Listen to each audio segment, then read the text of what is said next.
Channel subscribe करा, smart बना, नोटिफिकेशनसाठी bell आयकॉनवर क्लिक करा.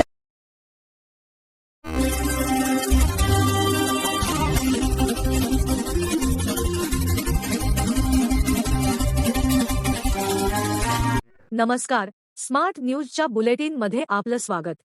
पाहूया आजच्या दिवसभरातील ठळक घडामोडी. अखेर धर्मेंद्र प्रधान यांचा राजीनामा सादर. केंद्रीय शिक्षण मंत्री धर्मेंद्र प्रधान यांनी शनिवारी आपल्या पदाचा राजीनामा जाहीर केला. विद्यार्थ्यांचे भविष्य सुरक्षित ठेवण्यासाठी आणि दिल्लीतील जंतर-मंतरवरील आंदोलनाचा राष्ट्रविरोधी शक्तींनी गैरफायदा घेऊ नये या उद्देशाने आपण हा निर्णय घेतल्याचे त्यांनी म्हटले आहे. मोदी सरकारमधील एखाद्या वरिष्ठ मंत्र्याने दीर्घकाळ सुरू असलेल्या जनांदोलन आणि राजकीय दबावानंतर राजीनामा देण्याची ही दुर्मिळ घटना मानली जात आहे. धर्मेंद्र प्रधान यांचा राजीनामा हा कॉकरोच जनता पक्ष आणि आंदोलनकर्त्यांची प्रमुख मागणी होती. शनिवारी केंद्र सरकार आणि कॉकरोच पार्टी यांच्यात तिसऱ्या फेरीची चर्चा होण्यापूर्वीच प्रधान यांनी सोशल मीडिया प्लॅटफॉर्म एक्सवर आपल्या राजीनाम्याची घोषणा केली. चर्चेपूर्वी कॉकरोच पार्टीने स्पष्ट केले होते की धर्मेंद्र प्रधानांचा राजीनामा ही आमची तडजोड न होणारी मागणी आहे. राजीनाम्याची घोषणा होताच जंतरमंतरवरील आंदोलन स्थळी जल्लोषाचे वातावरण निर्माण झाले. याच ठिकाणी सामाजिक कार्यकर्ते सोनम वांगचुक यांनी बेमुदत उपोषण सुरू केले होते आणि आंदोलनकर्त्यांनी आंदोलनाचे केंद्र उभारले होते. नीट यूजी प्रश्नपत्रिका फुटीच्या प्रकरणाचा उल्लेख करत त्यांनी सांगितले की पहिल्याच दिवसापासून मी या प्रकरणाची जबाबदारी स्वीकारली आणि कधीही त्यापासून दूर पळालो नाही. गुणवंत विद्यार्थ्यांचे भविष्य परीक्षा माफियांमुळे उद्ध्वस्त होऊ देणार नाही, हा माझा निर्धार होता, असे त्यांनी स्पष्ट केले. पंढरपूर कॉरिडॉरबाबत मोठी घोषणा.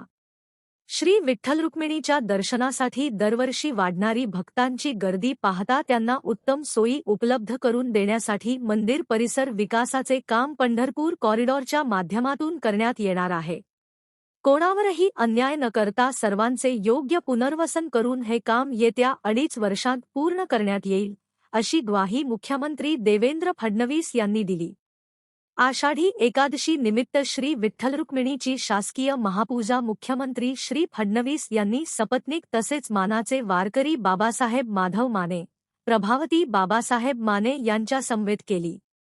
मागील काळात सुरू केलेले मंदिर विकासाचे काम बहुतांश पूर्ण झाले असल्याचे सांगून मुख्यमंत्री श्री फडणवीस म्हणाले, पांडुरंगाचे दर्शन घेण्यासाठी लाखो लोक येतात.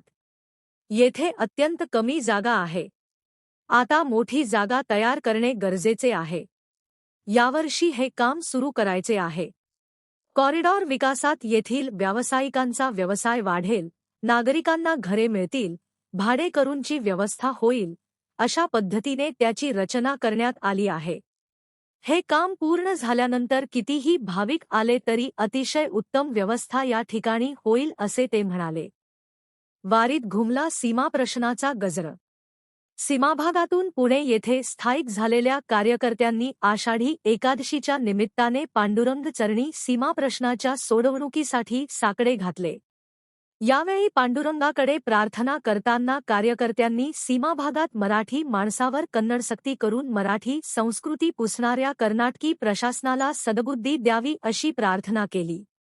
त्याचबरोबर 1956 पासून प्रलंबित असलेल्या सीमाप्रश्नाच्या सोडवणुकीसाठी महाराष्ट्राचे मुख्यमंत्री देवेंद्र फडणवीस, उपमुख्यमंत्री एकनाथ शिंदे, उपमुख्यमंत्री सुनेत्रा पवार तसेच विरोधी पक्षाचे नेते म्हणून उद्धव ठाकरे, शरद पवार व राज ठाकरे तसेच इतर नेत्यांनी पुढाकार घ्यावा. तसेच कर्नाटकी जोखडात अन्यायाने डांबलेल्या मराठी भाषिकांना न्याय देऊन महाराष्ट्रात विलीन होण्यासाठी प्रयत्न करावेत, असे आवाहन केले.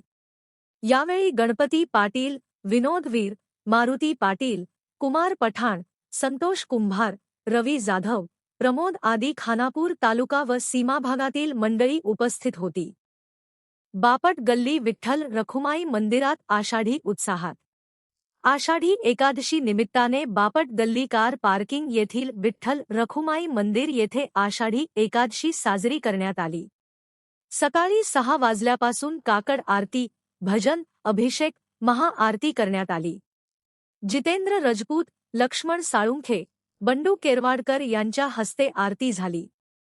तसेच श्रुती इंगळे, माधुरी किलेकर, सदाशिव हिरेमठ, रेवती टोमरे, प्रमोद माळी या भाविकांनी उपवासाचा प्रसाद देऊन सहकार्य केले.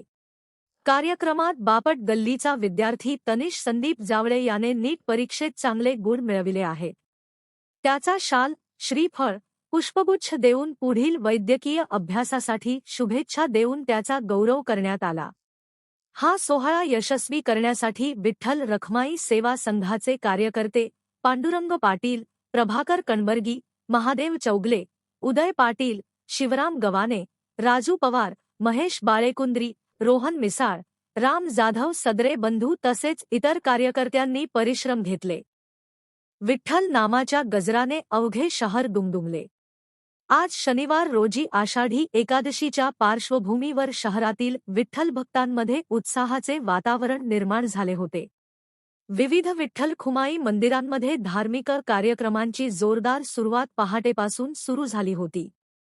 आज शनिवारी होणाऱ्या आषाढी एकादशीनिमित्त पहाटेपासून मंदिरांमध्ये भाविकांची मोठी गर्दी उसळली होती. महाद्वार रोड येथील श्री विठ्ठल रुक्माई मंदिराच्या वतीने पालखी सोहळा साजरा झाला. यामध्ये भक्तगण मोठ्या संख्येने सहभागी झाले होते.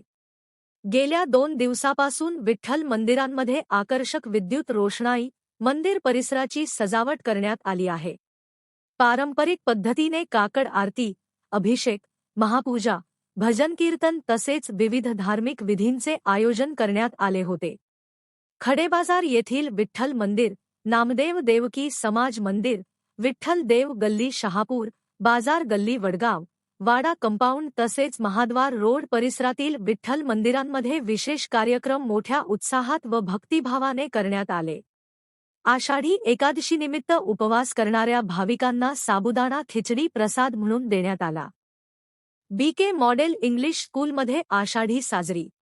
बी सोसायटी संचालित बीके मॉडेल इंग्लिश मीडियम स्कूलमध्ये आषाढी एकादशीचा सोहळा साजरा करण्यात आला. यामध्ये विद्यार्थ्यांनी सांस्कृतिक उपक्रमाद्वारे हा सोहळा साजरा केला. यावेळी विद्यार्थ्यांनी दिंडी काढली तसेच विठ्ठलाची महाआरती केली. या कार्यक्रमासाठी विशेष अतिथी म्हणून शिक्षण संस्थेचे अध्यक्ष अविनाश पोलदार, सचिव श्रीनिवास शिवणगी, संयुक्त सचिव अरविंद हुनगुंद आणि इतर पदाधिकारी उपस्थित होते. शाळेच्या प्राचार्या डॉक्टर सुचेता कुलकर्णी यांनी निमंत्रितांचे स्वागत केले. कार्यक्रम संयोजनासाठी शाळेतील शिक्षक वर्गाने परिश्रम घेतले. जोशी सेंट्रल पब्लिक स्कूलमध्ये आषाढी एकादशी साजरी. आधार एज्युकेशन सोसायटी संचालित मंडोळी रोड येथील जोशी सेंट्रल पब्लिक स्कूलमध्ये आषाढी एकादशीचा सोहळा उत्साहात साजरा करण्यात आला. यामध्ये विद्यार्थ्यांनी विठ्ठल रुक्माईच्या प्रार्थनेसह दिंडी काढली. आसपासच्या भागातून निघालेल्या या बालसमूच्या दिंडीने सर्वांचे लक्ष वेधून घेतले होते. बालकांनी पारंपरिक वेशभूषेत या दिंडीमध्ये सहभाग घेतला होता. शाळेचे प्राचार्य डॉक्टर अरुण जाधव यांच्या मार्गदर्शनाखाली हा उपक्रम पार पडला. विद्यार्थी वर्गाने सांस्कृतिक कार्यक्रम सादर करून विठ्ठल भक्तीचे दर्शन घडविले. कार्यक्रम संयोजनासाठी शाळेतील शिक्षक वर्गाने पुढाकार घेतला होता. याचबरोबर स्मार्ट न्यूज मराठीचे आजचे बुलेटिन इथेच संपले. धन्यवाद.